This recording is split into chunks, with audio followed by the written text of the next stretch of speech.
everyone, welcome to our new channel. It's called Chats with Andra. My name is Anirudh. And I'm Ramesh. We are the daddy son combo. Today we're going to speak about ChatGPT. Great, Anirudh. So you heard about ChatGPT, right? Yeah, So what is your take on ChatGPT? well, it's a pretty good website if you're looking for only one answer.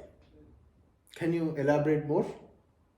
Well, what you do is there's a text box at the bottom. You type in a question, like let's say, what is 54 plus 647? And then it will be like the answer to this question is da da da da da. Okay, but even Google does that, right? It gives for the exact query what you are saying. It would give one single straightforward answer. No, if you scroll down, you can see much more other answers. So the question what you are trying may not be the right example then. Yeah. So let's say, what is a mineral for explanation of a mineral for third standards? The ChatGPT will only give one singular answer to that question. Meanwhile, in Google, there'll be many answers. There'll be many explanations for the same question. So do you think ChatGPT will give run for money for the Google? I don't know. It's your opinion on it.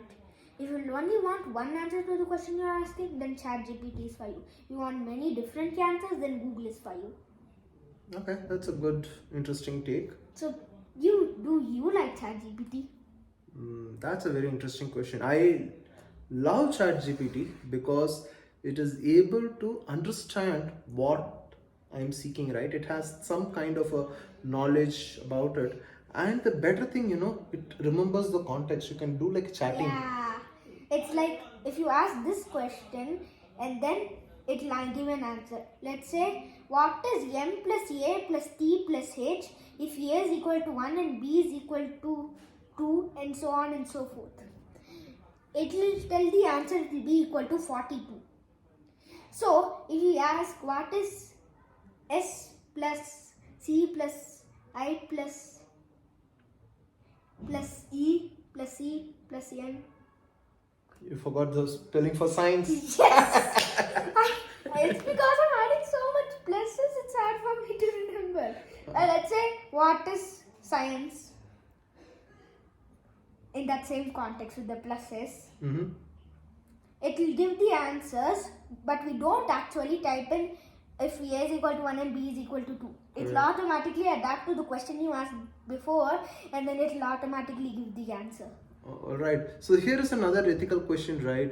Should students use ChatGPT for homeworks? It's a very ethical question, right? What is your take on it? Yeah. I think it's good if you use ChatGPT for homework.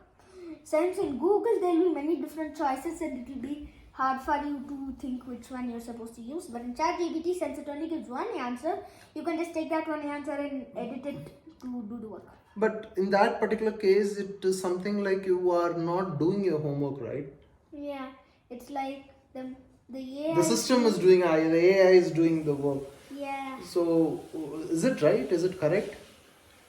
No, but if it's like a homework that's supposed to do like by your own, like these 6 questions in math, then you are not supposed to use ChatGPT. You have to do the working out and the thing in your brain.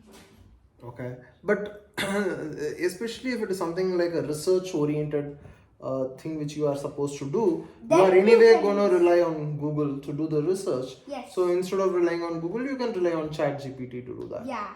But do you know something interesting is also happening? They are detecting or creating models which should predict if the answer is generated by ChatGPT. That is something great, right? Yeah. So the teachers would run your answers through ChatGPT and they'd say, hey, no, you use ChatGPT. I won't agree for this. Wow. That's a nice way. So Google is better because the teacher, if for example you cheated on the thing, if you used Google for that, then the teacher would have to search to hundreds of websites to find the answer.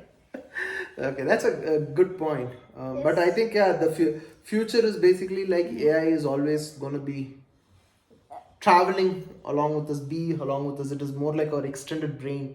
Yeah. You know, so that Like when like 20 or I don't know, like 100 years into the future, my we already have Alexas and OK Googles and now ChatGPT. yeah, so but it they may can be... walk and talk like a robot. Okay, you're talking about a Yes, robot. like a few 30-40 years into the future, maybe we might just have robots coming in our car with us going to a trip.